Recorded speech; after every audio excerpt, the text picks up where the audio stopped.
Fulton, County 911. The house across the street just blew up. The house is gone in flames, and there's people yelling, "Help me!" We just heard an explosion of some sort, and when we looked out the window, there's a huge thing of smoke and fire. I hear a kid screaming in the back right now, but I don't see anybody. A large amount of smoke and fire, house explosion, occupied ×4. Law enforcement on scene advising at least 2 still in the residence. K-King and 12. K-King and 12 for house explosion. And also be advised, we do have a flight on standby. On scene, heavy smoke, heavy fire.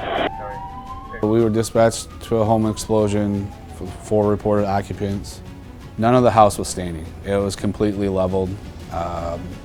The roof and some of the walls had blown outside of the foundation. Most of it had fallen into the foundation, into the basement. It was utter chaos at the scene the first few minutes. The civilians that were nominated for this award were neighbors of this residence, were awoken by this explosion, and subsequently the first ones there to render any aid. They were the ones that found the little boy out in the yard and got him to safety. They were able to find the female victim of the fire in the basement. Through some debris, they were able to see her, and 3 bystanders formed a human chain to extend themselves down into the basement and pull her up to safety. I mean, if they weren't there, then she wouldn't be here now, so I would say thank you for their actions.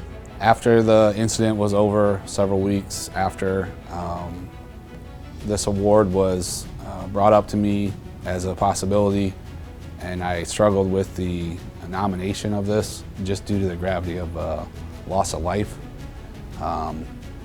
However, after reaching out to Miss Navarro, who was a survivor that was rescued in this fire, and I explained the situation, she stopped me mid-sentence and absolutely wanted Mr. Ehrsam and Mr. Sears nominated for this award. Like I said, without their efforts that day, she would not have survived. And they could not bring themselves to be interviewed for this award. True heroes are, you never know who they are.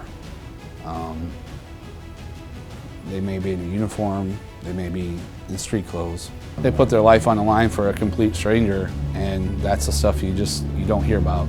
We don't have enough of that.